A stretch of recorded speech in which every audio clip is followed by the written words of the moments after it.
नमस्ते बच्चों। कल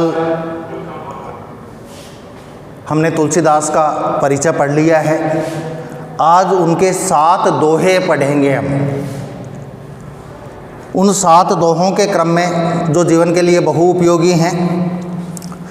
पहला जो उनका दोहा है, काम क्रोध मद लोभ रत गृहा सक्त दुख रूप ते किमि जानहि रघुपति मूड परे भवकूप। ये जो दोहा है, इसमें कवि तुलसीदास जी व्यक्ति को, मनुष्यों को दुर्गुणों से दूर रहने की सलाह दे रहे हैं कि लोगों को बुरे गुण अपनाने नहीं चाहिए, दुर्गुण नहीं अपनाने चाहिए। काम भावना, क्रोध करना, मोह, मद का मतलब होता है अहंकार। मद का मतलब अहंकार।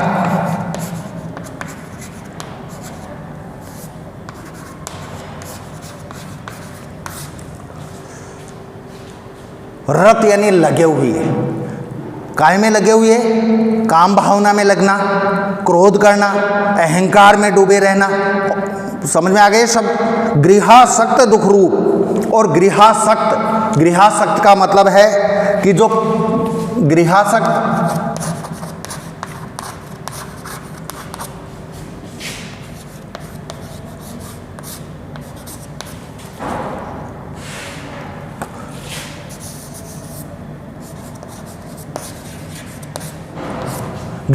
का मतलब जो पत्नी सुख में डूबा रहता है, जो पत्नी का भोग ज्यादा करता है, वो गृहासक्त।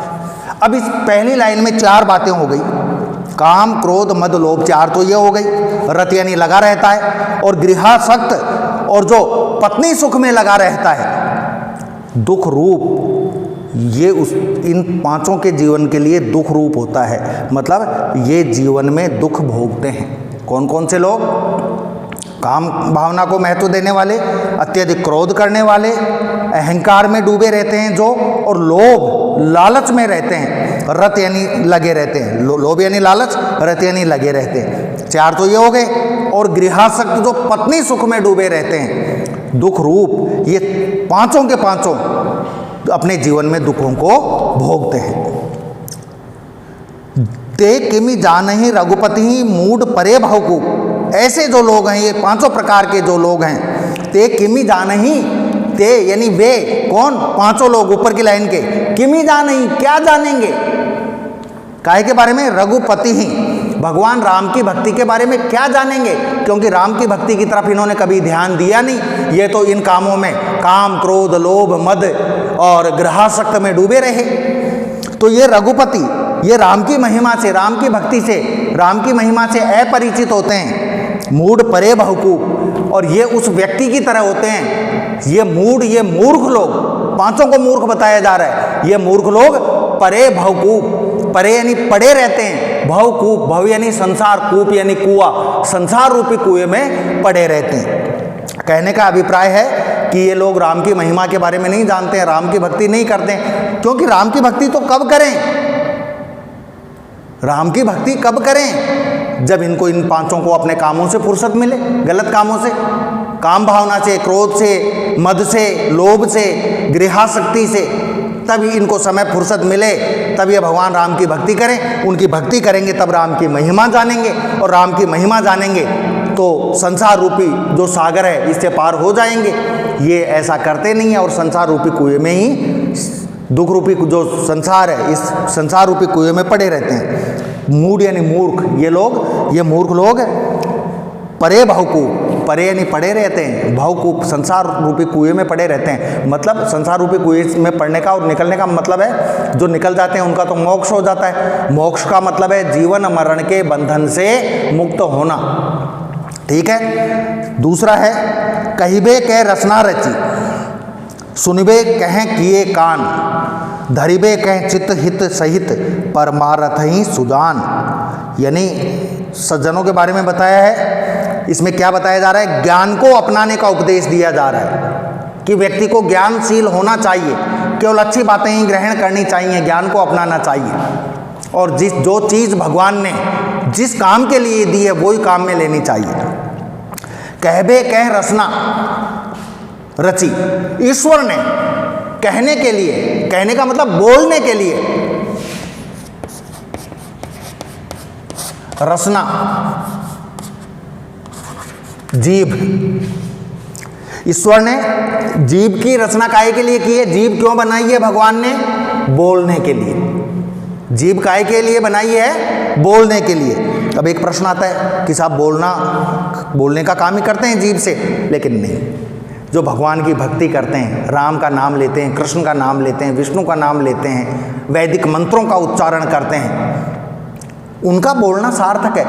जो अभद्रतापूर्ण बातें करते हैं, गलत बात करते हैं, जिनकी बातों में कुत्सित भावनाएं, घृणित भावनाएं होती हैं, उन लोगों का तो बोलना न बोलना बराबर है। तो भगवान ने जीभ काहे के लिए दी? बोलने के लिए। अब बोलने के लिए दी तो क्या बोलना चाहिए? भगवान का नाम, राम का नाम लेना चाहिए। चूंकि इस पाठ के राइटर तुलसी हैं, इसलिए राम के बारे में लिखना पड़ेगा। कहबे कह रचना रची, भाई विधाता ने बोलने के लिए जीभ का निर्माण किया है। सुनिबे कह किए कान, सुनिबे कहें सुनने के लिए, किए यानी किए हैं, बनाए हैं, कान बनाए हैं, सुनने के लिए कान बनाए हैं साहब, बोलने के लिए जीभ दी है। अब जीभ का उपयोग सच्चा उपयोग होना चाहिए। और जीभ का क्या है सच्चा उपयोग? अच्छी बातें बोले हम। कान दिए हैं ईश्वर ने, कान काहे के लिए दिए हैं? अच्छी बातें सुने, भगवान का नाम सुने, सत्संग में जाएं और वहाँ भगवान की महिमा का बखान हो रहा है वो हमारे कानों में पड़े। दोनों बातें हो गई, जीभ और कान का उपयोग। धरिबे कहें चित्त हित सहित, और बातों को धरने के लिए, बातें सुने, वो बातें रखें भी तो सही अपने दिल में। धरिबे कहे यानी चित्त हित सहित, अच्छी बातें, हितकारी बातें अपने चित्त में रखने के लिए दिल दिया हमको, उन बातों को दिल में रखना चाहिए, मतलब याद रखना चाहिए। यानी अच्छी बातों को, ज्ञान की बातों को रखने के लिए, हमको समझने के लिए मन दिया है, दिल दिया है। परमार्थ ही सुजान, यानी सज्जन परमार्थ का ही चिंतन करते हैं। सज्जन लोग हैं जो परमार्थ दूसरों के भले का चिंतन करते हैं। कहने का मतलब है जो सज्जन लोग हैं, इन चीज़ों को, तीन चीज़ों को, जीभ, कान और हृदय, अच्छाई के लिए ही करते हैं। यानी बुरी बात न बोलते हैं, न सुनते हैं, और न अपने मन में गलत विचार लाते हैं। तीसरा, तुलसी भलो सुसंगते, पोच कुसंगति सोई, नाव किन्नरी तीरसी लोह बिलोकऊ लोई।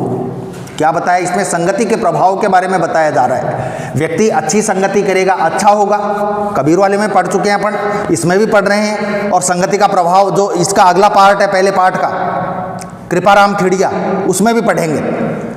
संगति का परिणाम निश्चित रूप से मिलता है। व्यक्ति अच्छी संगति करेगा, अच्छा परिणाम मिलेगा, बुरी संगत करेगा, बुरा परिणाम मिलेगा। तुलसी भलो सुसंगते, तुलसीदास जी कहते हैं कि सुसंग, अच्छी संगत से भला कुछ भी नहीं है। हमेशा अच्छी संगति करनी चाहिए, अच्छे लोगों के साथ रहना चाहिए। पोच कुसंगति सोई, और कुसंगति के बराबर, गलत संगत के बराबर कोई पोच, बुरा कार्य, नीचतापूर्ण कार्य नहीं। सबसे अच्छा कार्य क्या है? सुसंगति करना। तुलसी भलो यानी अच्छा है, सुसंगति करना, अच्छी संगत करना सबसे भला काम है। और सबसे नीच कार्य, सबसे बुरा कार्य क्या है? कुसंगति। उदाहरण अलंकार है, बात सामान्य कथन कहकर उदाहरण के रूप में समझाया जा रहा है। नाव किन्नरी तीरसी लोह बिलोकऊ लोई। क्या? एक तो नाव, एक किन्नरी, एक तीर और एक अस्सी। देखो, नाव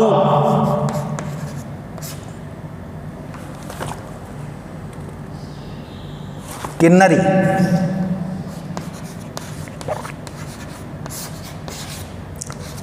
तीर और अस्सी,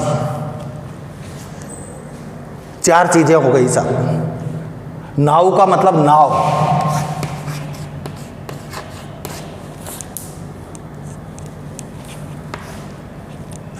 किन्नरी का मतलब वीणा, किन्नरी का मतलब वीणा, तीर का मतलब बाण, और अस्सी का मतलब तलवार। 4 चीजें हो गई, नाव, किन्नरी, तीर, असी। नाव यानी नाव होती है, किन्नरी का मतलब वीणा होती है, छोटी वाली वीणा, बड़ी नहीं। तीर का मतलब बाण और असी का मतलब तलवार।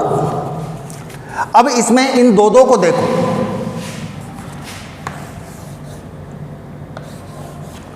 इन सब में लोहा लगा होता है। हालांकि नाव लकड़ी की होती है लेकिन फिर भी उसमें लोहा होता है। यानी नाव और वीणा, ये 2 लोग बड़े सम्मान से देखते हैं। लोहा होता है इनमें, लोग इनको बड़े सम्मान से देखते हैं। लेकिन उसी लोहे की बाण और तलवार बना होता है। ध्यान रखना, बाण लकड़ी का होता है लेकिन आगे जो नुकीला होता है हिस्सा वो लोहे का ही होता है। तो ये लोहा लगा होता है। अब बाण भी नुकसान पहुंचाता है दूसरों को और तलवार भी दूसरों को नुकसान पहुंचाती है। जबकि नाव एक स्थान से दूसरे स्थान तक ले जाती है, नदी नाले पार कराती है, और वीणा लोगों का मनोरंजन करती है तो एक ही, लेकिन गुण अलग अलग हैं। नाव और वीणा के निर्माण में काम आने वाला लोहा अच्छा लगता है और बाण और तलवार के काम में आने वाला लोहा अच्छा नहीं लगता। यानी संगत का प्रभाव हो गया।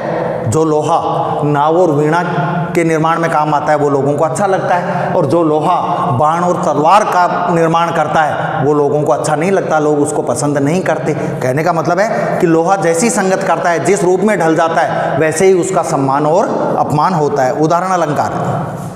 अगला है, राम कृपा तुलसी सुलभ गंग सुसंग समान।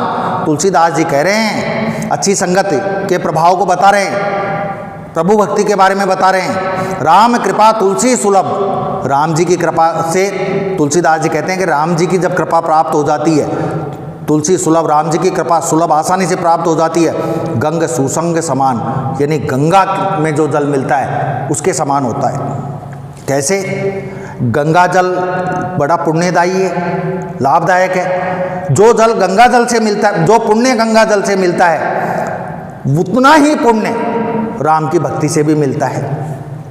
राम कृपा तुलसी सुलभ गंग सुसंग समान, यानी गंगा में जो जल मिला वैसा ही हो जाता है। गंगा में गंदा पानी आएगा, वो गंगा, लेकिन वो भी गंगा का ही रूप हो जाएगा, वो भी गंगा जल ही कहलाएगा।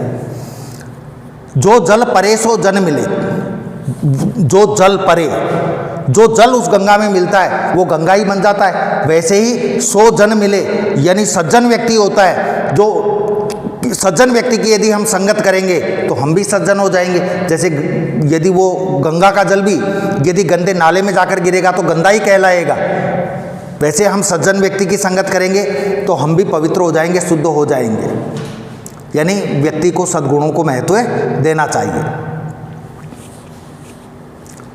बचे हुए 3 और आगे के कृपाराम खिड़िया के बारे में हम कल अध्ययन करेंगे, पहली बात। दूसरी बात, अभी भी आप लोग कई बच्चे लापरवाही कर रहे हैं जो बिल्कुल अनुचित है। इस समय आपको ये स्थिति तो चलेगी, आप ये सोच रहे हो 15 दिन बाद, महीने बाद स्कूल शुरू हो जाएंगे तो अभी ये तो सोचना भी मत आप। तो हमको अभी कुछ और महीने इसी स्थिति में जीना है, तो आप अभी बिल्कुल पढ़ाई के प्रति लापरवाही मत कीजिए, क्योंकि अब की हुई पढ़ाई आपके काम आएगी। इसलिए बिल्कुल मन लगाकर आपको अध्ययन करना है।